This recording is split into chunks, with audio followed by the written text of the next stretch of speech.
Technology. It is what runs the world today. Nothing can move in the world without tech.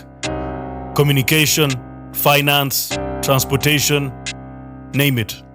But what about education? What about providing tech solutions for students, teachers, and schools? That is where Zeraki comes in.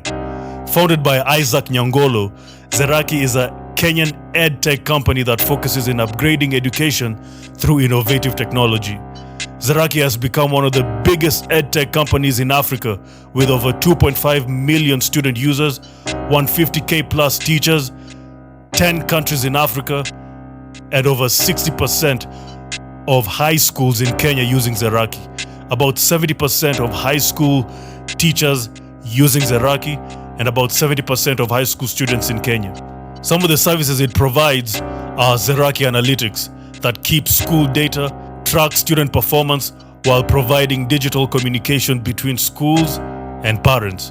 Zeraki Finance that manages school finances, and Zeraki Learning, which is an e-learning platform that contains all subjects that students can learn online through videos, online quizzes, etc. I managed to speak with him, the CEO and the co-founder of Zeraki, Nyangolo, and I learned a lot from our conversation. I hope you will too. Zeraki is a EdTech based out of Nairobi, and we focus on developing digital learning tools and administrative tools for schools, essentially just like technology schools, for students, other education stakeholders, parents, teachers, you name it. And we serve over 6,000 schools, 10 African countries, almost reaching 3 million users across the continent, making us one of the largest EdTech companies in the continent. And then just like go into my background, started Zeraki in 2014, co-founded Zeraki in 2014. Operations began in 2015. And through this time, we've, as I pointed out, managed to grow out both a digital learning outprint where students can study high school content, right now just like Kenyan content. And then on the school administrative side, being able to service schools starting out in Kenya, but now in Uganda, Zambia, Zimbabwe, Ghana, Guinea, Ivory Coast, Senegal, South Sudan, pretty much like a lot of countries, both in Francophone and Anglophone Africa. Stepping back, my career, so I studied engineering sciences at Harvard College. I graduated 2007 and then came back to Kenya to, initially the idea was to understand the industry before going back for an advanced degree in the US, but getting back to Kenya, getting plugged into the work environment, understanding a differing passion, I realized I didn't want to continue studying engineering. I ended up plugging myself into the ecosystem in Kenya. And I ended up working a couple of jobs. So in an internet service provider, that's Kenyans will be familiar with Zuku. They were just like launching their triple play in Kenya. Ended up working at Citibank in the operations department. Equity Bank, again, one of the largest financial services firms in Eastern Central Africa. First working on the banking side, but then moving to the foundation side, which I say is where the seeds for what we're doing today started.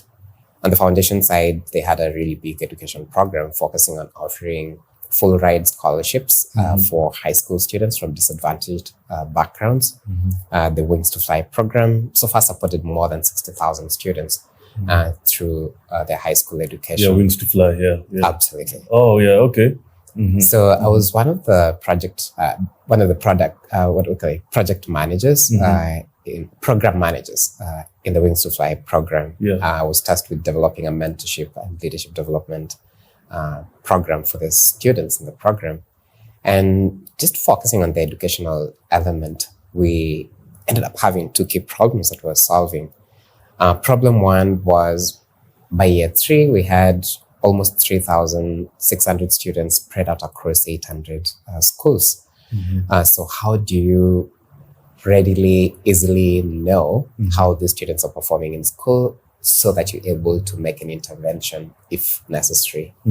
And that's when you realize there wasn't adequate student information systems in the country. For a solution that's not supposed to be rocket science, we needed to go find an Indian solution to be able to solve this gap. And so the mental note for me is we don't really need to go to India to get us a student information system, which is the school perspective would be a student management system. The second problem we faced was that when students fell behind, initially we could only host holiday camps for them. In Kenya, we call them holiday tuition. So where you bring students to a school, get fantastic teachers to walk with them through the curricular content they may have missed out on during their school term. And yeah, that's what we did in 2011, 2012, a little bit of it. And then the government outlawed the practice. The theory behind it was students effectively ended up spending Jan to December in school because the school holidays were pretty much just like a factory, and then you go back to school. I remember those days, Oh, absolutely. Yeah, trust me, I know. It wasn't fun. I know, yeah. So what we thought, when the government outlawed this practice, even criminalized it, we realized we still needed to find ways to support our students who are falling behind. And so we ended up figuring out that we needed to use tech tools to be able to support these students. And that's when we realized there weren't adequate tech tools within the country to support such students. And that's when the idea behind our digital learning came through. So right now we have Zeraki Analytics, which is Zeraki Analytics and Zeraki Finance, which is this suite of administrative tools that enable schools to manage the administrative tasks, but also then parents, students to get the necessary insight and information they need to run. And then on the other side, we have the Zeraki Learning, which is I'm falling behind in chemistry. I want to study biology. I'll go in Zeraki Learning and I'll be able to get that. That's amazing. I like the way your career path shaped you to because you used to work in an internet service provider. Zeraki is using internet. You worked in a bank. Zeraki has Zeraki Finance, yeah? Oh, absolutely. And you worked in a foundational piece with Wings to Fly, working in education. Zeraki is an EdTech company. Your career path shaped you to making Zeraki. Like, what do you think about that?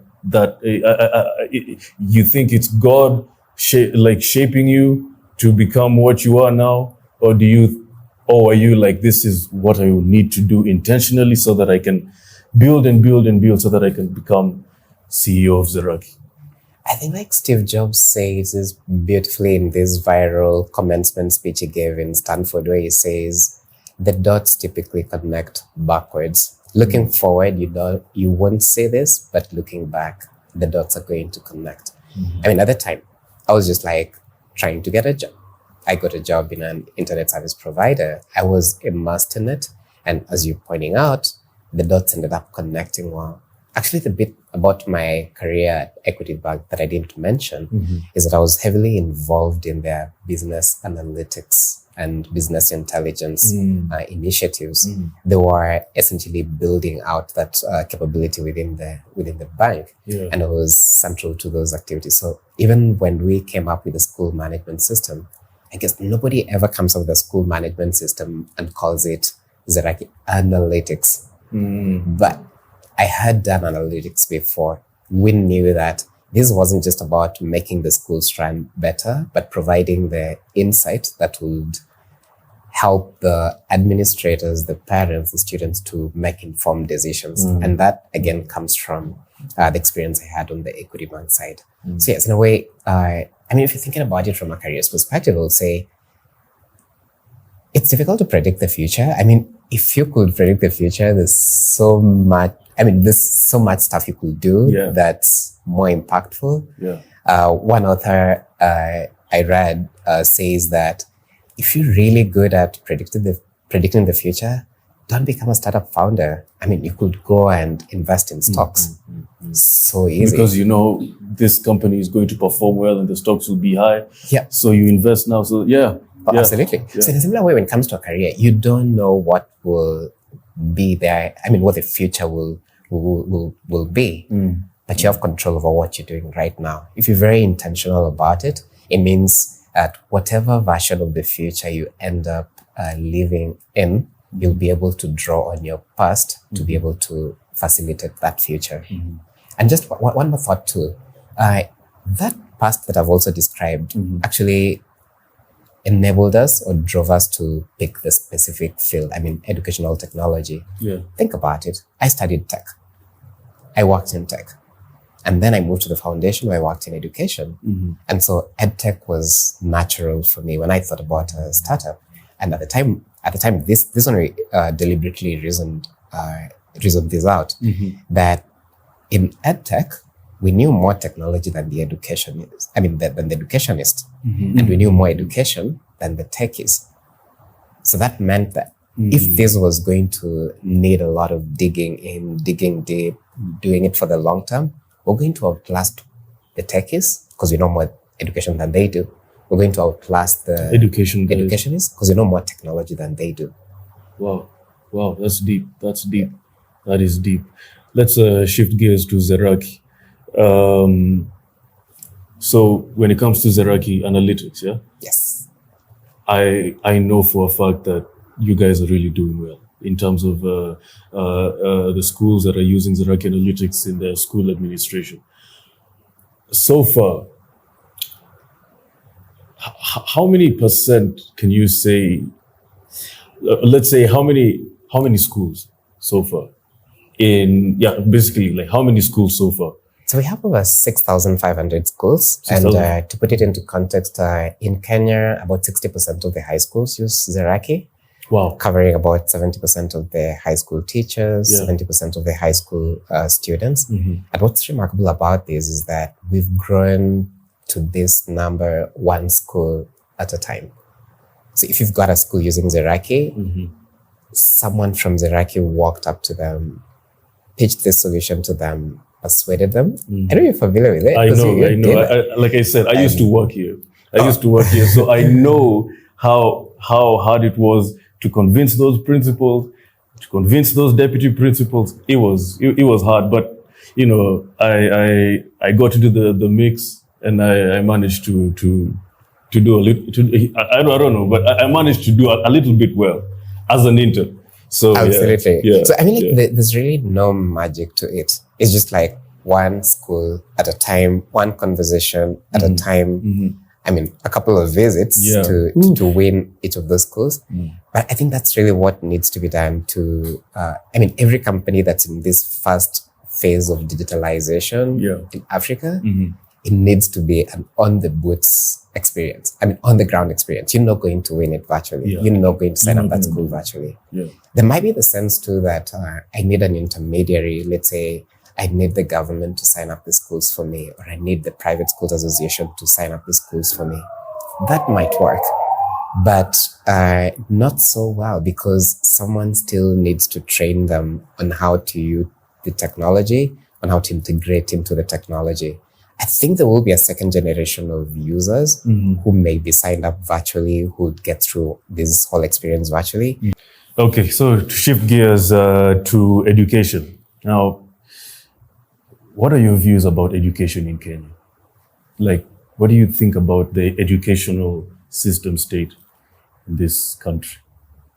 I think, also like in Kenya, we're really fortunate to have not just a government, but a society that is really committed to educational excellence. Whether it's parents, whether it's schools, whether it's the government. As a proportion of government expenditure, I think education is something like 16% or something like 20%. I mean, it's a lot, and it's above the African average. That said, there's still a lot of gaps. There's, let's say, efficiency in that. Does that money translate into the outcomes that we desire? And the way this translates into the individual person is to say, well, if we're spending so much money in education, why are students still failing? Why do we have teachers who are not as effective? Why do we have schools that are not working as well? Yeah. And I think those are like questions that are very valid questions for people to ask. And again, just like what we're talking about signing up schools, I think those are problems that are difficult to solve and problems that can only be solved like progressively over time. And as much as I am critical, I would say that there is an intentional effort by the government, by various stakeholders to have incremental improvements to the education. But shifting gears a little bit to now think about it from the broader theoretical context, I would say the key questions I think about when you're talking about education in Kenya, education across Africa, two issues that define the challenges or define the opportunities, if you'd like to get at it that way. Issues of access and issues of quality. I've already inferred the quality gap, which is there's funding, but the funding is not contributing to quality. But if you just like home in on quality itself, a lot of students are not able to achieve, let's say, numeracy goals or literacy goals. Students perpetually fail to get qualifying scores to get to the next, to transition to the next level of education. And there's a lot of initiatives that need to be done from that quality perspective, whether it is teacher training, tools such as Zeraki learning to support students, to support teachers, and so on. And then the other issue is about access. There just aren't enough schools. There just aren't enough resources within the schools to accommodate the students who need to get there. So students miss schooling for a variety of reasons, or schools don't have enough capacity to support the students who are joining them for a variety of reasons. So when you talk about quality, it's very easy to see how digital learning tools or administrative tools would make schools better able to support quality delivery, whether it is providing teachers with the insight to know how to support different segments of students, additional content to support, let's say, students falling behind, or to incentivize students to move ahead of the class. But if you think about access, you can think about, for instance, the digital tools that we provide. And this is something that we've seen amplifying the effect of, let's say, even a single teacher. Say a school has only a chemistry teacher, but they don't have a biology teacher.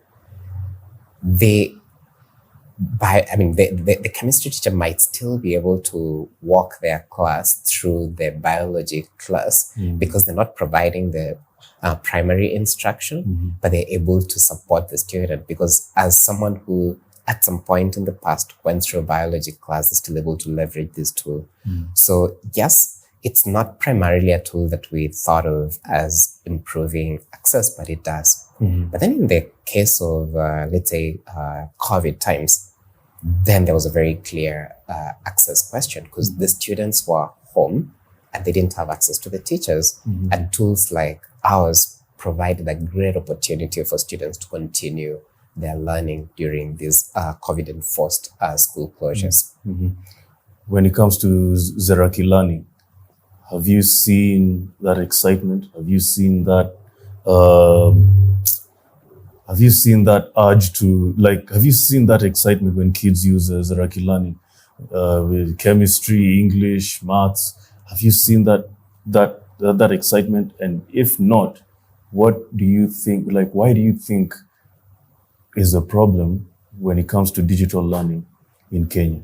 To be honest, I think I wouldn't use excitement, or I have found people who've been passionate users of the platform, but there aren't many of them to the extent that I will be able to say there's a lot of excitement or there's significant excitement. I would say a lot of the people who passionately using the system are driven from a sense of necessity, in that I don't have access to a good mathematics teacher.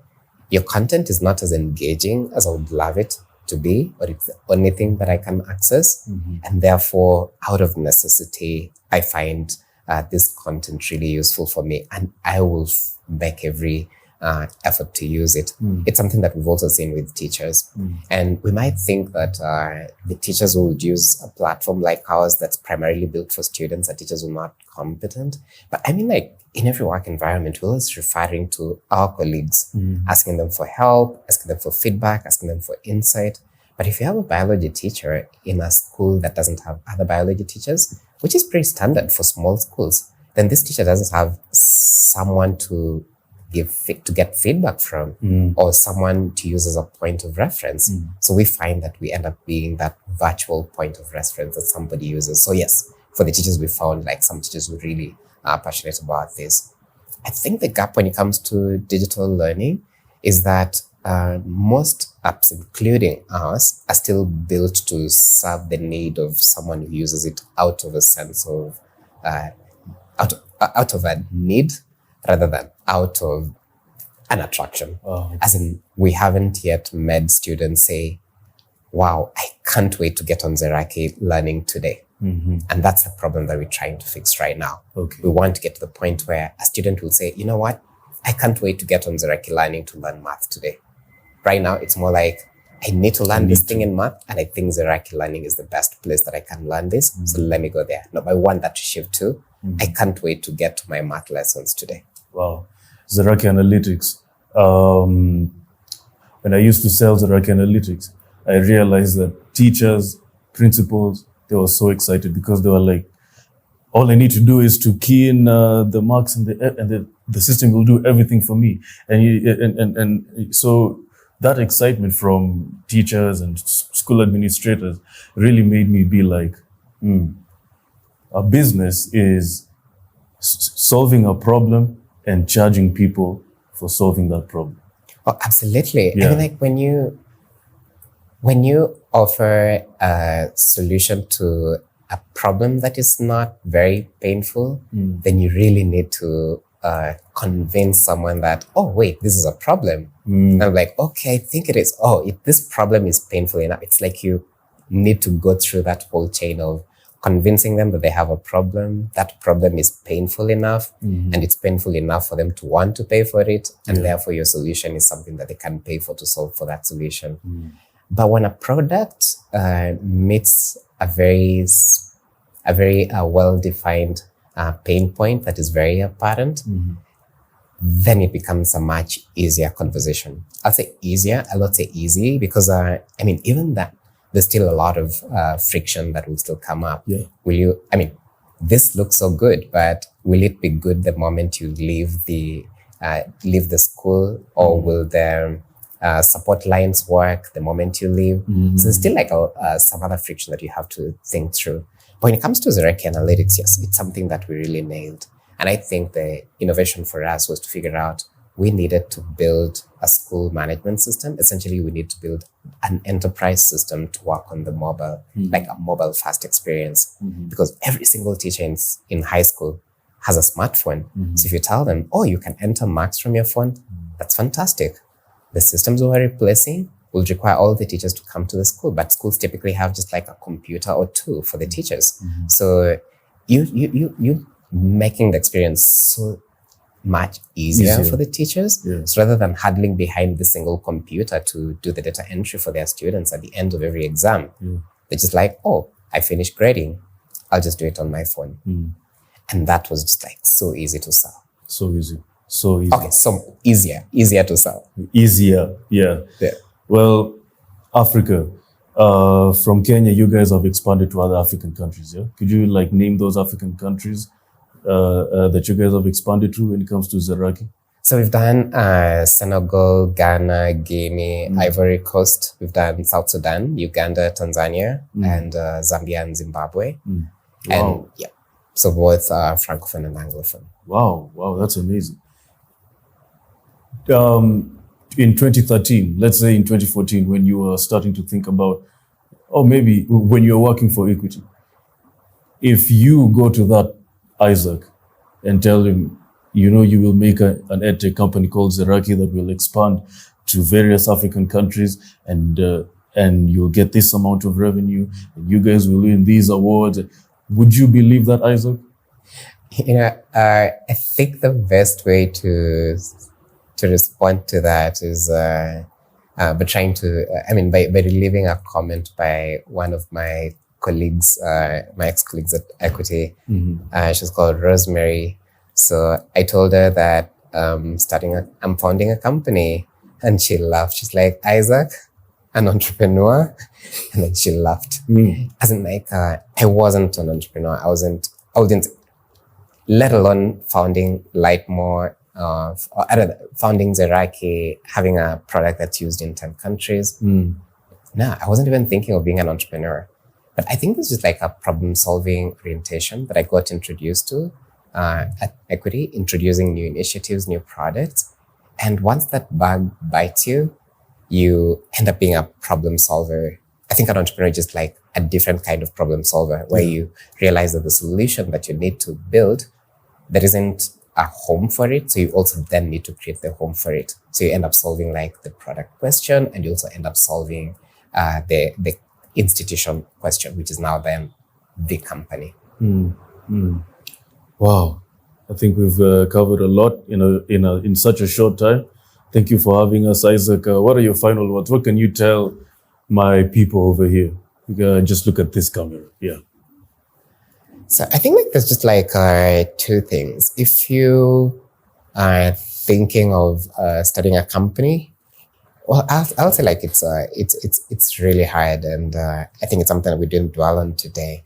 But you might be thinking, okay, so yes, I still have this interest. What do I do right now to prepare myself for that eventual decision, let's say to quit my job or to start this? And I would say, just be very intentional about what you're doing today.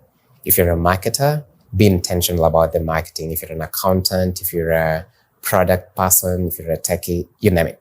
Because most people who end up founding companies end up being lopsided, in that their success is initially primarily driven by their core competence, which again is driven by their interest. So there will be people who succeed because the initial success will be because they're a great marketer, or they're a great product person, or they're a great numbers person.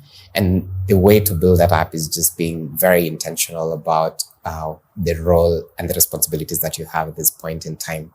And then just like our case, waiting for the dots to connect backwards. So if that's you, wishing you luck.